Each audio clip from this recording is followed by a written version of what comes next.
ప్రతి ఒక్కరూ ఓటు వేస్తేనే వైఫల్యాలపై ప్రభుత్వాన్ని ప్రశ్నించే అధికారం ఉంటుందన్నారు గవర్నర్ నరసింహన్. రాబోయే లోక్సభ ఎన్నికల్లో 90% పోలింగ్ నమోదు కావాలని గవర్నర్ అన్నారు. రవీంద్ర భారతిలో జాతీయ ఓటర్ల దినోత్సవం సందర్భంగా గవర్నర్ మాట్లాడారు. ఈ కార్యక్రమంలో రాష్ట్ర ఎన్నికల ప్రధాన అధికారి రజత్ కుమార్, ఎన్నికల సంఘం అధికారి Nagireddy, GHMC commissioner Dana Kishore, CP Anjani Kumar పాల్గొన్నారు. ఇక ప్రభుత్వ, ప్రైవేటు విద్యా సంస్థలకు చెందిన ఉపాధ్యాయులు, విద్యార్థులు భారీ సంఖ్యలో హాజరయ్యారు. జాతీయ ఓటర్ల దినోత్సవం సందర్భంగా హెల్ప్ లైన్ నెంబర్ 1950ను గవర్నర్ ప్రారంభించారు.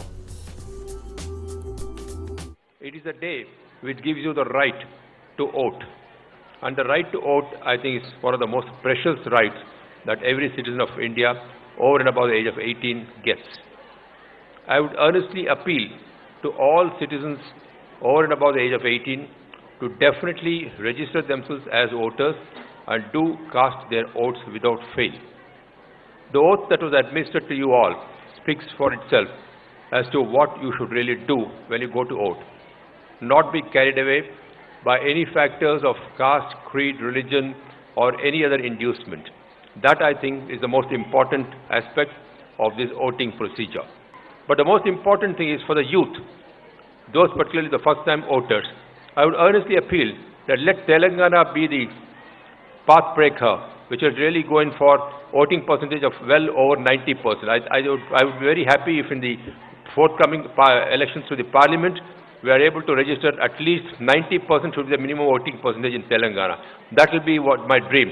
And the purpose of such a function, with so many youth all climbing here and picking up their voting ID cards, is that you must go and vote. Yes, and it is a very simple process. You don't have to stand very long in the queues also these days. The number of booths have been increased and things have been made much easier. And because unless you are able to cast your vote, you have no right to demand anything of the government. Sitting round tables or before televisions and in air-conditioned rooms and in debating tables, we all the time keep criticizing the government or governance. But when it comes to voting, we just sit down at home and relax. A holiday on the day of voting does not mean that you go away from headquarters and spend a holiday somewhere else. It means you will exercise your vote.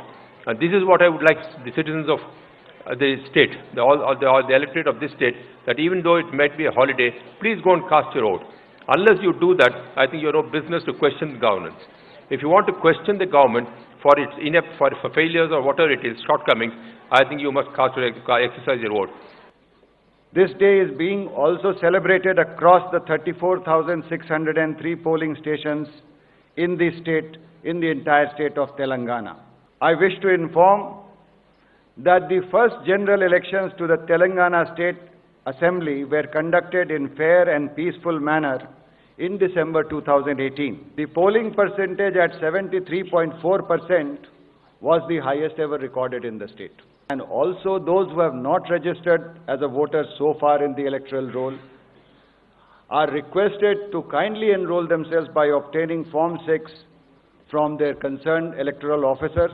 ఈ రోజు చూసినట్టుంటే ఈ రోజు రెండవ దఫా election జరుగుతున్నాయి మన గ్రామ పంచాయతీ లోపల. మొదటి దఫా లోపల 90% పోలింగ్ జరిగింది. ఈసారి కూడా 90 కంటే ఏమాత్రం తక్కువ ఉండే పరిస్థితి నాకు అగుపించడం లేదు. మరి ఇంత గొప్పగా గ్రామీణ ప్రాంతాల లోపల ప్రజలు ముందుకొచ్చి ప్రజాస్వామ్యం లోపల నమ్మకాన్ని తెలియబరుస్తూ మరి దేశంలో ప్రజాస్వామ్యాన్ని బలపరుస్తున్నారంటే మనం చాలా సంతోషించదగ్గ విషయం. మరి ఈ ఓటర్ దినోత్సవం నాడు తప్పకుండా మనమందరం ఈ విషయాలను గమనించి మన లోటుపాట్లను సరి చేసుకొని మన ప్రజాస్వామ్యాన్ని బలోపేతం చేసుకోవాలని నేను మిమ్మల్ని కోరుతూ సెలవు తీసుకుంటున్నాను. Please canvass better for our National Voters Day so that greater percentage as requested by our Honorable Governor can be participating and voting in these elections. I thank you and thank you one and all. Thank you very much. 1950 as a toll-free helpline for poll-related issues is not new to Telangana. In the recently conducted Telangana State Legislative Assembly elections, the 1950 helpline was backed by a 24/7 30-line call center operating out of 2 locations in Hyderabad. In addition to this, each district had its own voter helpline to handle queries and complaints. During the period between 6 September and 7 December, over 4.8 lakh calls were received at the state call center. The 1950 infrastructure is scheduled to be operationalized from 1st February, and as part of the soft launch today,